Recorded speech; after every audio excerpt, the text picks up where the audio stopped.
I'm Chamanthi. I'm a PhD student at Ghent University, and I'm a part of Biomath and Paint.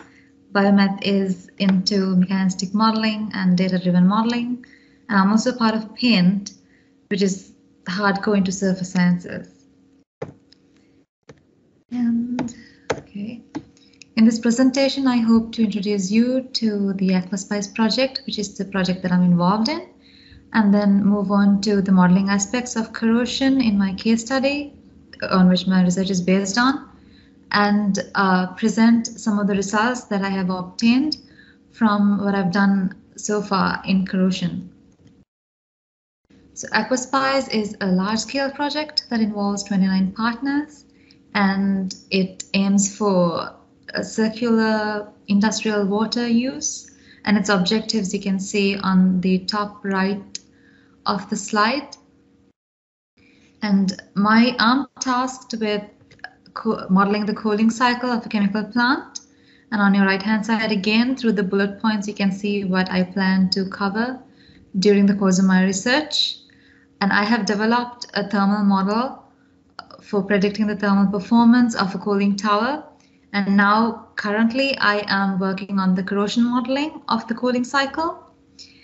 I have identified 3 ways of handling the modeling paradigm of corrosion in cooling cycle.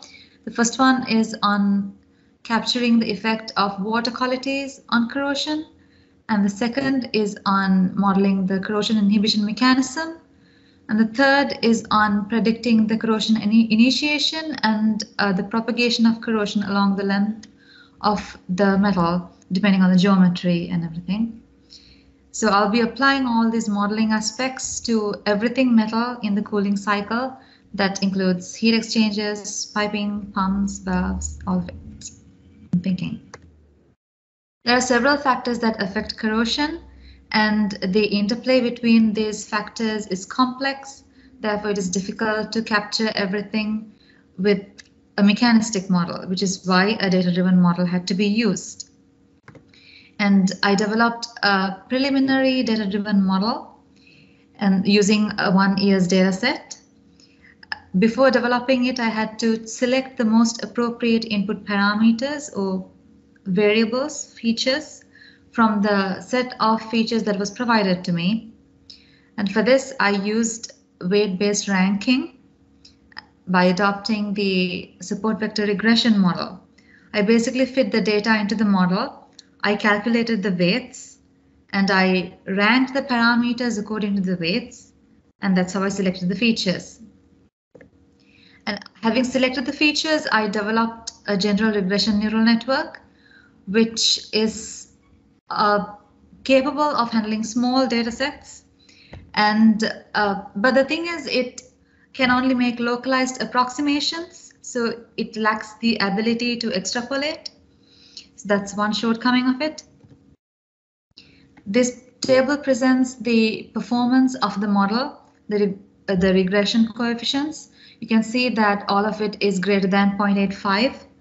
And in the scatter plot below, you can see the normalized corrosion rates, the actual values plotted against the predicted ones. And you can see that the predicted values have captured the trends in the actual data. So I'm thinking it has adequately predicted the corrosion rates with satisfactory accuracy. And in this slide, you can see the ranking that was produced by the feature selection method. And I want to point out here that the methodology used for feature selection has been able to prioritize the corrosion inhibitors in the ranking.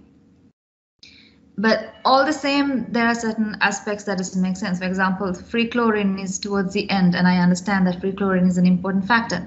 But the reason for this is because the data with respect to free chlorine basically remained constant. It did not vary a lot. It almost the same throughout the whole year. And when this happens, the model is incapable of capturing the variability of data, and which is why the mechanistic component has to be included into the model.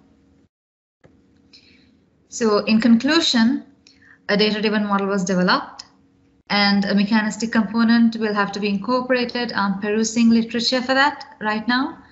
and I am desperate for collaborations with respect to corrosion research. And that's about it. Thank you very much for your attention. If you have any questions or suggestions, please do go ahead.